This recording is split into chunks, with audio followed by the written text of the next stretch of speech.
वचन दिले तू मला ह्या मालिकेच्या आजच्या भागामध्ये आपण पाहतो की इकडे शौर्य हा हर्षवर्धनला म्हणत असतो, डॅड मला तरी हे असंच वाटतंय की हे सगळं ऊर्जाच्या बाबतीत जे घडलंय त्या सगळ्याच्या मागे ना विक्रांतचाच हात आहे, हे सगळं विक्रांतने केलं. त्यावर हर्षवर्धन म्हणतो, नक्की तुला असं खरंच वाटतंय?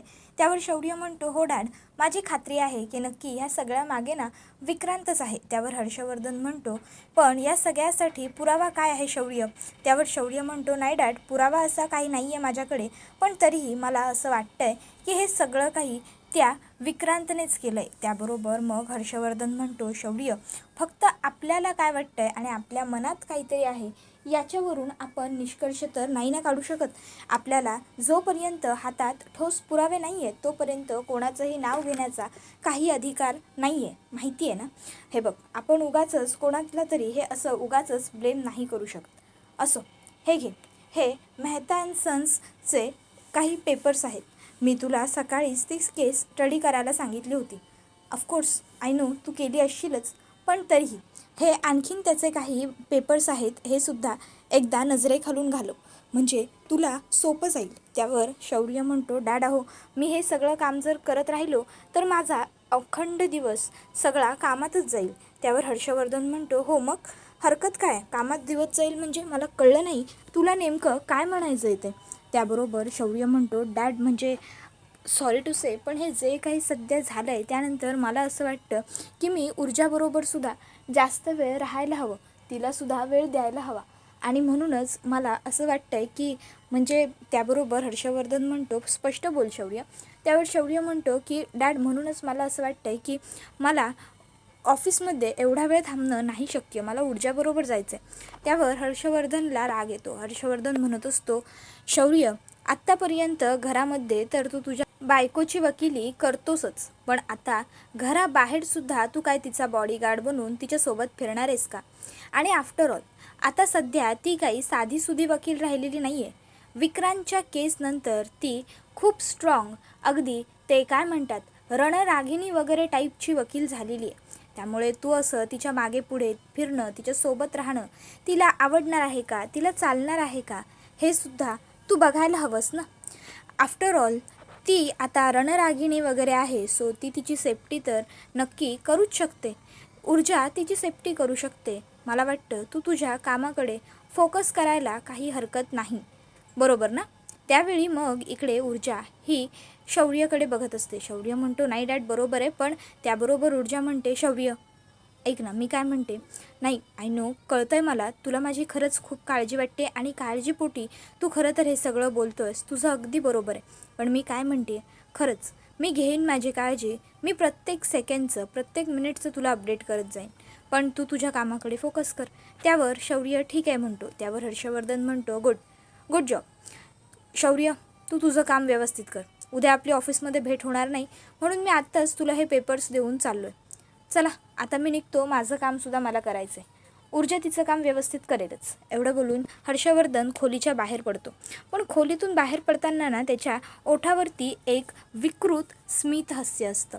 त्याच्यानंतर आता इकडे जो विक्रांतचा एक मित्र असतो राहुल, त्याला पाटोळेने घरी आणलेलं असतं. आता मग तिकडे शिर्के येतात. आता शिर्केना बघून लगेचच तो उठून उभा राहत असतो. त्यावर लगेच शिर्के म्हणतात, अरे बस बस बस राहुल बेटा बस, उठतोय कशाला? त्याबरोबर मग पाटोळे हे लगेचच तिकडनं जात असतात. शिर्के म्हणतात, पाटोळे हो थांबा, लगेच कुठे निघालात? काय चहा कॉफी काय घेणार तू राहुल? त्यावर लगेच राहुल म्हणतो, नाही नाही काका, काही नको आहे, तुम्ही घरी का बोलावलं काही कळलं नाही काका. त्याबरोबर मग शिर्के म्हणत असतात, राहुल बेटा काय आहे ना, आमच्या विक्रांतचे दोन पद्धतीचे मित्र होते. म्हणजे एक मित्र जे विक्रांतला कायम फसवायचे, जे नेहमी विक्रांतला वाईट गोष्टींसाठी प्रवृत्त करायचे, जे नेहमी विक्रांतच्या जीवावर मजा मारायचे, दारवा प्यायचे, एन्जॉयमेंट करायचे, रिलॅक्स व्हायचे. आणि एक दुसऱ्या पद्धतीचे, दुसऱ्या कॅटेगरीतले मित्र होते, जे विक्रांतला नेहमी सपोर्ट करायचे, जे नेहमी विक्रांतला चांगल्या मार्गावर चालायला सांगायचे, जे चूक ते चूक, जे बरोबर आहे ते बरोबर आहे असं म्हणायला शिकवायचे. आता मला पहिली गोष्ट तर तू ही सांग की तू नेमका विक्रांतचा कोणत्या कॅटेगरीतला मित्र आहेस? त्याबरोबर लगेचच आता राहुल म्हणतो, सॉरी काका, मी फक्त विक्रांतचा मित्र आहे. त्याबरोबर लगेचच शिर्के हसतात आणि पाटोळेंना म्हणतात, बघितलं पाटोळे, मी म्हटलं होतं ना तुम्हाला की हा माझ्या विक्रांतचा राहुल खूप चांगला मित्र आहे म्हणून. बघा आता तो म्हणतोय फक्त मित्र आहे, पण तो खरंच खूप चांगला मित्र आहे. तर दुसऱ्या बाजूला इकडे विजयाला आईसाहेब म्हणतात की मला असं वाटतं विजया की ह्या सगळ्या प्रकरणातून बाहेर पडण्यासाठी आपल्या तीर्थाला ना काउन्सिलिंगची गरज आहे. काउन्सिलिंग केलं की तीर्थाला जरा बरं वाटेल.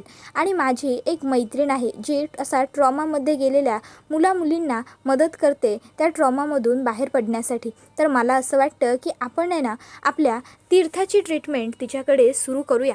मी आत्ताच तिच्याशी ताबडतोब बोलून घेते.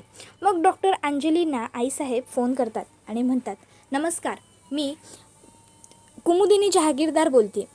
तुम्हाला फोन करण्यामागचं कारण असं की माझ्या नातीला तुमच्याकडे थोडं काउन्सिलिंग सेशन अरेंज करायचे होते. त्याबरोबर मग त्या डॉक्टर विचारतात काय झालं आहे, कशासाठी. मग कुमुदिनी आजी सांगते की सध्या आमच्याकडे एक असा प्रसंग झाला आहे की ज्यानंतर आमच्या तीर्थाची मानसिक अवस्था पूर्णपणे बदलून गेलेली आहे. ती खूप जास्त धक्क्यात आहे. त्यावर आता त्या डॉक्टर मॅडम विचारतात की नेमकं असं काय घडलं. मग आईसाहेब जे जे काही झालं ते सगळं अगदी आता त्या डॉक्टरांना सांगून टाकतात.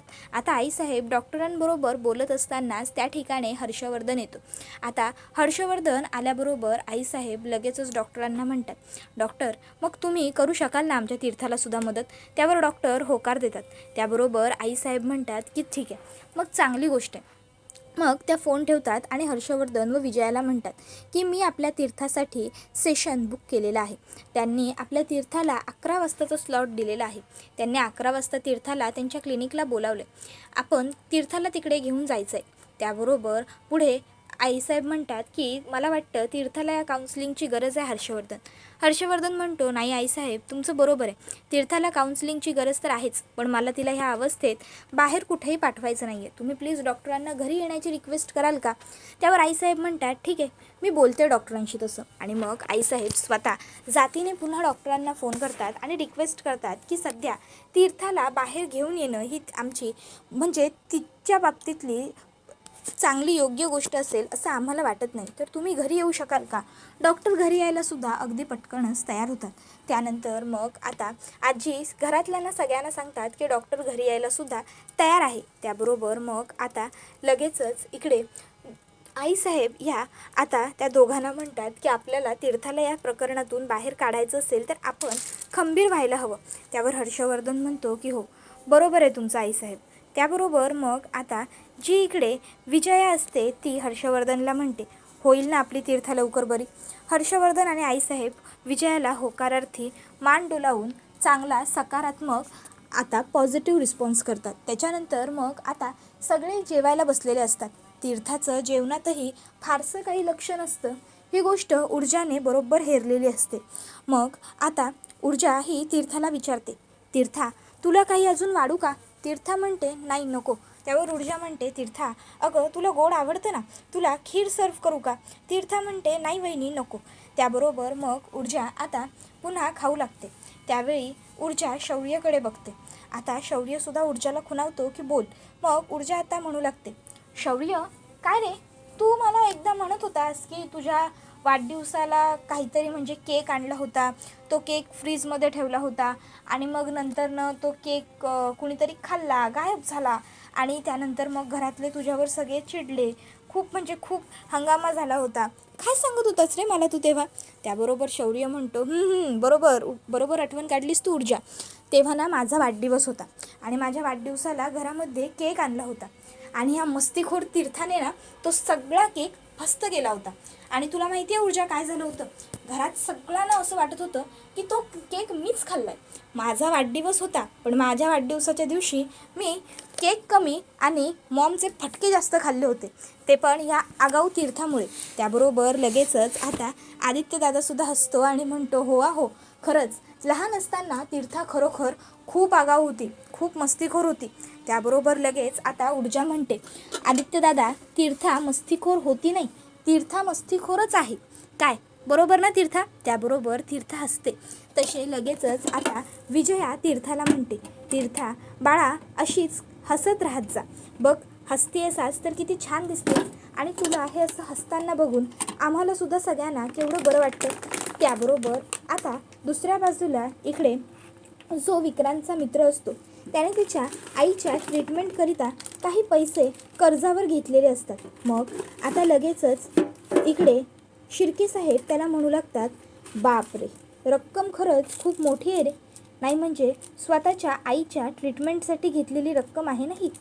असो, खूप मोठी रक्कम आहे, पण काळजी करू नकोस, ही सगळी रक्कम फेडायला मी तुझी मदत करू शकतो. त्याबरोबर तो म्हणतो, काका अहो, पण त्याबरोबर आता लगेचच इकडे ते म्हणतात की अरे असू देत रे, असू दे, एवढं तर मी तुझ्यासाठी करूच शकतो. तू माझ्या मुलाचा चांगला मित्र आहेस, पण त्या बदल्यात तुलाही माझं एक काम करावं लागेल. त्यावेळी आता लगेचच तो म्हणतो की काम काय करायला लागेल मला काका. त्याबरोबर मग आता लगेचच इकडे शिर्के म्हणतात की तुला माहिती आहे का सध्या काय झालं आहे. सध्या विक्रांतने त्या जहागीरदाराच्या मुलीला पळवून नेऊन लग्न करण्याचा आगाऊपणा केला होता आणि त्यामुळे तो जहागीरदार आता त्याला कुत्र्यासारखा शोधतो. आता अर्थात तुम्हीसुद्धा त्याचे मित्र आहात, म्हणजे तो जहागीरदार तुमच्यासुद्धा मागे लागायला कमी करणार नाही. तर म्हणून आता तू मला मदत करायची. तू एक काम करायचं, तू विक्रांतला शोधायचा. विक्रांत कुठे आहे ते बघायचं, तपासायचं, सतत त्याच्याबरोबर राहायचं, सतत त्याच्या अवतीभोवती असायचं आणि तो काय करतो, कुठे जातो, ह्या प्रत्येक बारीक बारीक गोष्टींची मला अपडेट देत राहायचे. मला सर्व गोष्टी तू सांगायच्या. आणि हो, विक्रांतला हे कळता कामा नये. जर तू माझ्यासाठी हे एवढं केलंस ना, तर तू हे जे काही कर्ज वगैरे घेतलं आहेस त्या सगळ्यातून बाहेर पडायला मी नक्की तुझी मदत करेन. आता तू ठरव तुला काय करायचं आहे ते. आता विक्रांतचा मी बाप आहे, त्यामुळे मला त्याची काळजी वाटते, म्हणून मी हा मार्ग निवडला. त्याबरोबर आता तो म्हणत असतो, काका ते सगळं तर ठीक आहे, पण जर विकीला कळालं हे सगळं तर मग विकी मला जिवंत ठेवणारच नाही हो. त्याबरोबर आता लगेचच शिर्के म्हणतात की अरे असं कसं बोलतोस तू, तू माझी मदत करणार आहेस, त्यामुळे तुझ्या सेफ्टीची पूर्ण जबाबदारी माझी, आमची, मग तर झालं. त्याबरोबर तो म्हणतो, काका अहो पण विकीने सध्या सगळं बदललं आहे, म्हणजे त्याचा नंबर वगैरे सगळंच, मग त्याचा कॉन्टॅक्ट मला कसा मिळेल, मी काय करू. त्याबरोबर शिर्के म्हणतात की हे बघ, आता त्याचा कॉन्टॅक्ट कसा मिळवायचा हे तुझ्यावर आहे, ते सगळं तुला अवघड जाईल हे मला माहिती आहे, पण तुझ्या आईचं कर्जसुद्धा खूप जास्त आहे तुझ्यावर. आता तू ठरव तुला काय करायचं आहे आणि काय निवडायचं आहे ते. त्याबरोबर मग मात्र आता बिचारा जो मुलगा असतो तो म्हणतो की ठीक आहे काका, जर विकी गायब आहे तर विकीबरोबर आमचे आणखीन 2 मित्र गौतम आणि विजयसुद्धा गायब असणार. गौतम आणि विजयना मी कॉन्टॅक्ट करून बघतो. काल परवापासून ते दोघंसुद्धा त्यांच्या घरी नाही आहेत, म्हणजे विकीबरोबरच असतील. मी बघतो त्यांनासुद्धा कॉन्टॅक्ट करून बघतो. जर त्यांच्याकडून काही माहिती मिळाली विकीबद्दल तर ठीक आहे आपल्याला. मग आता लगेचच विक्रांतचा मित्र त्याच्या त्या उरलेल्या 2 मित्रांना फोन करतो, पण दोघंही फोन उचलत नाहीत. मग आता तो म्हणतो की ते दोघं तर फोन उचलत नाही आहेत, मी एक काम करतो, मेसेज करून ठेवतो त्या दोघांना. आणि मग लगेचच विक्रांतचा जो मित्र असतो तो त्यांच्या उरलेल्या 2 मित्रांना मेसेज करतो, हाय कसे आहात आणि विकी आहे का तुमच्याबरोबर, खूप दिवस झाले काही कॉन्टॅक्ट नाही आहे त्याचा, त्याची काळजी वाटते म्हणून विचारतो. मग तो म्हणतो, काका अजून तरी काही रिप्लाय आलेला नाही. शिर्के म्हणतात, येणार येणार, रिप्लाय नक्की येणार. पाटोळे वाटलं होतं त्याच्यापेक्षा हुशार आहे पोरगा. मग पाटोळे त्याला पैसे देऊन टाकतात. तर दुसऱ्या बाजूला इकडे शौर्य हा ऊर्जाला मेसेज करत असतो, बायको आज बेडरूम कोर्टमध्ये आपली तारीख लावलेली आहे, तर आज तारखेला हजर राहा, नाहीतर गंभीर शिक्षा दिली जाईल. त्यावेळी ऊर्जा आता शौर्यकडे बघत असते. शौर्यला ती नजरेने खुणावत असते. काय, शौर्य तिला सांगतो मोबाईल बघ. मग ऊर्जा मोबाईल बघते. तर शौर्यने आता जे चॅट लिहिलेलं असतं ते वाचून ऊर्जाला असते. आता ऊर्जा ही शौर्यला मेसेज करते की आज जमणार नाही कोर्टाची तारीख घ्यायला, तर तुम्ही प्लीज मला नंतरची तारीख द्या. आता ते वाचून शौर्य म्हणतो, अरे पण का. आता तो पण हे इशाऱ्यातच बोलत असतो बरं का, पण आता त्यांच्या ह्या इशाऱ्यातल्या ज्या गप्पा सुरू असतात ना त्या बरोबर तीर्थाने हेरलेल्या असतात. मग तीर्थ आता ऊर्जाला काय म्हणते, ऊर्जा बहिणी आज तू माझ्याबरोबर नाही थांबलीस तरीही चालेल, मॉम प्लीज आजचा दिवस तू माझ्याबरोबर थांबू शकशील का. आता विजयाला वाटतं की तीर्थाला माझ्याबरोबर कम्फर्टेबल होईल. विजया खूप खुश होते आणि म्हणते की हो हो बाळा, का नाही, अगं थांबेन ना, नक्की थांबेन मी. चालेल हां. आता खरं तर विजयाला ना खूप आनंद झालेला असतो की तीर्थाने ऊर्जाला माझ्याबरोबर न स्वतःबरोबर न थांबायला बोलवता मला थांबायला बोलवलं ह्या गोष्टीचं. त्यानंतर मग आईसाहेब म्हणतात, चला बरं झालं, आता विषय निघालाच आहे तर सगळ्यांना सांगते. तीर्था बेटा, मला असं वाटतं की सध्या हे जे काही घडून गेलं त्यामुळे तू खूप जास्त डिस्टर्ब आहेस, तर तुला काउन्सिलिंगची गरज आहे. आणि हर्षवर्धनलाही असंच वाटतंय, तर आम्ही तुझ्यासाठी काउन्सिलिंग सेशन बुक करतोय. त्यावेळी आता हर्षवर्धन, हो तीर्था बेटा, आईसाहेब जे बोलतायत ते मला सुद्धा पटतंय. हे बघ, सध्या तुला काउन्सिलिंगची गरज आहे. सध्या जे काही घडलंय त्यामुळे तू खूप जास्त डिस्टर्ब आहेस. आम्ही तुला त्या ट्रॉमातून बाहेर काढण्याचा प्रयत्न करतोयच, पण त्याबरोबर जर डॉक्टरांची सुद्धा जोड असेल तर त्याचा आपल्याला सगळ्यांना जास्त फायदा होईल. त्याबरोबर हे ऐकून मग आता लगेचच इकडे तीर्था ठीक आहे असं म्हणते. त्यावेळी आईसाहेब म्हणतात, पण हो, सगळ्यात महत्त्वाची गोष्ट, अंजलीने असं सांगितलंय की तीर्थाबरोबर तिची सगळ्यात जवळची एखादी व्यक्ती थांबायला हवी या सेशन्समध्ये, म्हणजे तीर्थाला आणखीन जास्त कम्फर्टेबल होईल. आता तीर्थाबरोबर कोण थांबणार आहे? त्याबरोबर मग आता विजया लगेचच म्हणते, आईसाहेब मी थांबेन ना तीर्थाजवळ. नाही म्हणजे आईपेक्षा जास्त कम्फर्टेबल तीर्थाला कोणाबरोबर वाटू शकतं, त्यामुळे मीच थांबते तीर्थाबरोबर त्या सेशन्सना. तीर्था बाळा, तू काहीच काळजी करू नकोस, मी आहे ना, मी थांबत जाईन तुझ्याबरोबर तुझ्या सगळ्या सेशन्सना. आता तीर्था लगेचच म्हणते, नाही नको मॉम. ऊर्जा वहिनी, तू थांबशील का गं माझ्याबरोबर माझ्या प्रत्येक सेशनसाठी? आता मग तीर्थाने हे असं म्हटल्यावर ऊर्जा ही शौर्यकडे बघते. आता शौर्य तिला नजरेने खुणावतो, हो म्हण. मग ऊर्जा तीर्थाला म्हणते, हो नक्की तीर्था, हे बघ, तू काहीच काळजी करू नकोस, मी वचन देते तुला, तुझ्या प्रत्येक पुढच्या सेशनला मी असेन तिथे तुझ्याबरोबर. त्यावर हे ऐकून तीर्थाला बरं वाटतं. तीर्था म्हणते, थँक्यू सो मच वहिनी. त्याबरोबर आता ऊर्जा तीर्थाला म्हणते, तीर्था फक्त तू तुझी काळजी घे बस, बाकी आम्हाला कोणाला काही नको, तू अशीच हसत राहा, दॅट्स इट. त्यावेळी इकडे विजयाला मात्र ही गोष्ट आवडलेली नसते. विजया म्हणते, तीर्था खरंच म्हणजे तुला तुझ्या आईपेक्षाही आता ही ऊर्जा इतकी जास्त जवळची वाटायला लागली आहे का, की मी स्वतःहून म्हटलं मी तुझ्याबरोबर तुझ्या प्रत्येक सेशनला थांबेल तरीही तू मला म्हणतेस नको. अगं घरामध्ये तुझी मॉम, तुझे डॅड, आजी, तुझे भाऊ सगळेजण असताना सुद्धा तुला ही बाहेरची मुलगी तुझ्यासोबत असावी असं वाटतंय खरंच? त्यावेळी आईसाहेब लगेचच विजयाला टोकत म्हणतात, विजया अगं काय बोलतेस तू? बाहेरची असं कसं बोलू शकतेस तू? हे बघ, ऊर्जा ह्या घरची सून आहे आणि उलट चांगली गोष्ट आहे ना, तिला ऊर्जा जवळची वाटते. तर अगं ऊर्जाने तिला त्या सर्व प्रकरणातून वाचवलंय, त्या विक्रांतच्या कचाट्यातून सोडवलंय. त्यामुळे जर तीर्थाला सध्या ऊर्जा ही तिच्या सोबत असावी असं वाटत असेल तर ही गोष्ट चांगली आहे ना उलट. आणि तसंही ऊर्जा ही कोणी बाहेरची व्यक्ती नाही आहे आपल्यासाठी. त्यावेळी मग आता विजयाला ह्या सर्व गोष्टी पटत नसतात आणि मग विजयाला राग अनावर होतो आणि म्हणून विजया ही तिकडनं निघून जाणं जास्त प्रेफर करते. त्यानंतर रात्री शौर्य आणि ऊर्जाचा थोडासा रोमॅन्स सुरू असतो. शौर्य ऊर्जाला म्हणत असतो, लंचसुद्धा अर्धवट सुटलं, डायनिंग टेबलवरती तर काही प्रश्नच येत नव्हता रोमॅन्सचा, आता इथे बेडरूममध्ये रोमॅन्स सुचतोय, तर तू असं करतेस बायको, माझ्यापासून दूर दूर पळतेस. त्यावेळी ऊर्जा म्हणते, शौर्य हे बघ, तू इतक्या तिकडे विजया येते. विजया टाळ्या वाजवत येते आणि म्हणते, वा, तिकडे तीर्थाची ही अशी अवस्था आहे आणि इथे तुम्हाला रोमॅन्स सुचतोय, खरंच वा, खूप छान. त्यावेळी मग मात्र आता शौर्य आणि ऊर्जा हे दोघंजण एकमेकांपासून दूर होतात. त्यानंतर मग आता ऊर्जा ही तीर्थाच्या खोलीत येते. तीर्थ खूप घाबरलेली असते, बेदरलेली असते. ऊर्जा तिला समजावते, तीर्थ थांब, शांत हो तीर्था, तीर्थ शांत हो. पण तीर्था काही शांत होण्याच्या मनस्थितीत नसते. मग ऊर्जा तीर्थाला म्हणते, तीर्थ थांब प्लीज, तीर्था तू एक जहागीरदार आहेस, तीर्था जहागीरदार, आणि तू त्या साध्या अशा तशा विक्रांत शिर्केला घाबरलीस. अगं अशा कितीतरी विक्रांत शिर्केना तू धूळ चारू शकतेस, विसरलीस का तू?